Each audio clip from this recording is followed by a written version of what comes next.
better explain it, first you have to understand the problem, okay? The problem here is that, for example, leak itself is an anomaly, okay? An anomaly of a normal pattern, okay? Something starts showing, it's probably going to start giving you some indications that something is wrong, okay? An anomaly. So how you can capture an anomaly? Well, think about it. If you have a network of hundreds of kilometers, okay? What is the way to be able to try to track it? It could be anywhere, right? So to really get to it, you have to obviously start putting sensors, you have to start capturing data of how your network is starting to behave.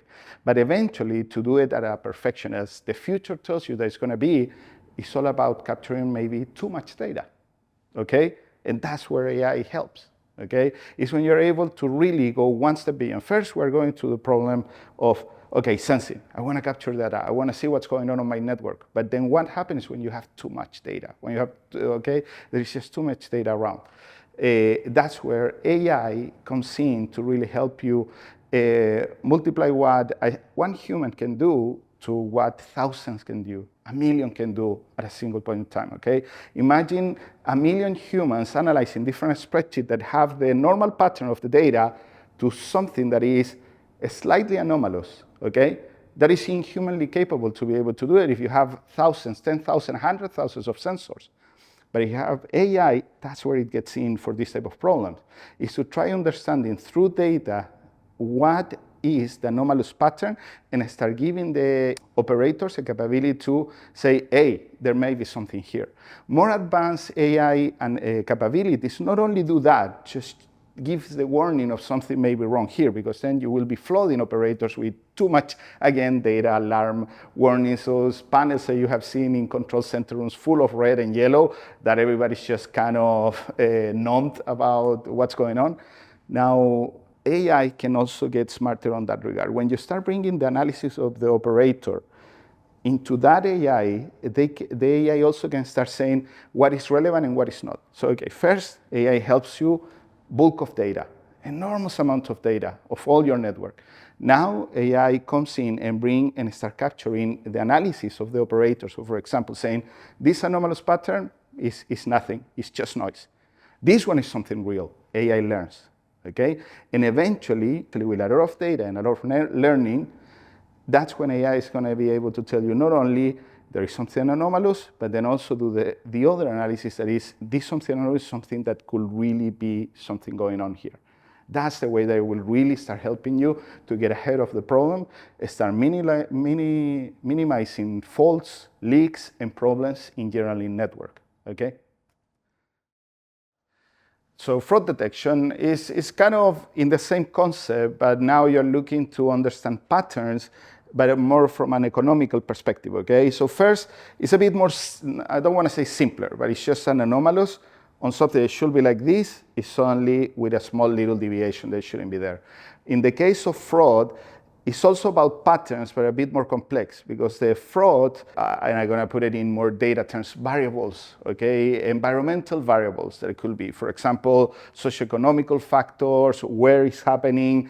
Other elements are not simply an anomaly telling you something is wrong, but it's more understanding what leads you to a highly possible fraud, okay? And again, the AI goes to solve the same problem, that instead of having 1,000 humans, 1 million humans analyzing, oh, usually these are the type of variables or information that give you an outcome of a potential fraud, now you have AI trying to do that, and they are the ones that capture in really what are the most likely factors that give you to a fraud, and start saying or categorizing high-risk customers, high-risk cases that could be a potential fraud.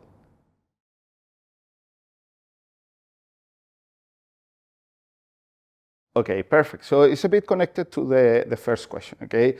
When you have the capability of embedding that beautiful and rich knowledge of the operator back into this intelligence, and I know it sounds very, very theoretical, but really what it is that connecting an output to a different path of decision making, okay?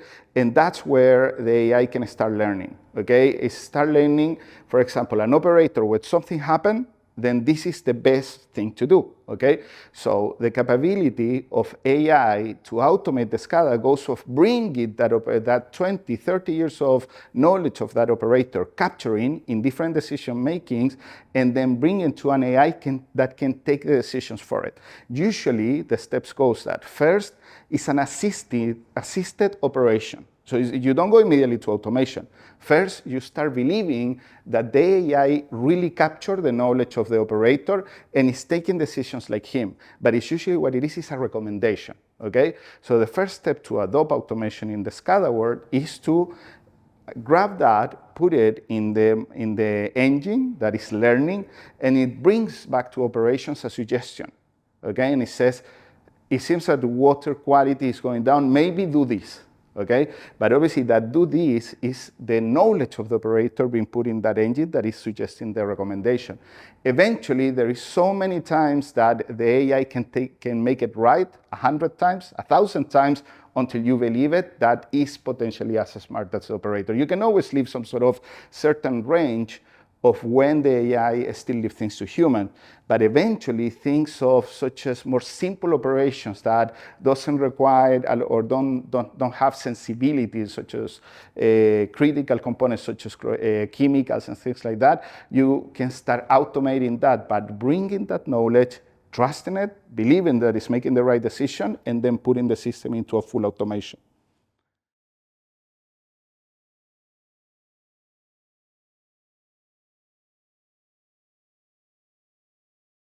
Perfect. So, okay, so when we're talking about this type of new systems, okay, that we want these systems to start taking a bit of control of the operation, start to try to suggesting, you need that kind of very scary bidirectionality of information. Okay, usually OT networks where SCADA lives, where really something is happening to increase certain level of chemicals, for example, in the plants, it usually is a very close environment, an extremely secure environment. But these new techniques, this new way of doing things, that we want the data, we want to monitor, we want to see everything, we want AI to learn. Usually they live on the IT world where cybersecurity is not as strict, and you don't live under a very close dome where everything is fully protected by default, meaning that you simply don't let anybody in. So opening, when you start looking at this new system, the eagerness to create that kind of, oh, I need the data out of this secure jail of data that is the OT world, I want it open. But the moment you start creating those openings, you start exposing yourself to risk.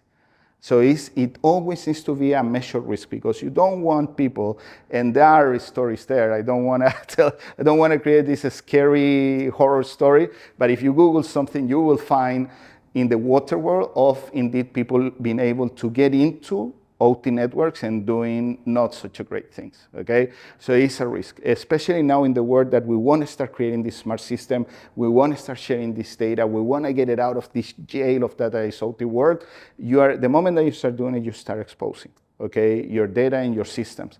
So that's the problem. And that's why it's such a now problem, because everybody wants to start going into automation, because reduction of costs, efficiency, optimization, but that's the risk that it brings as well, cybersecurity. So companies that don't go for it, obviously they will be potentially exposing, with the best intentions, they may be exposing themselves to breach that can cause serious damage.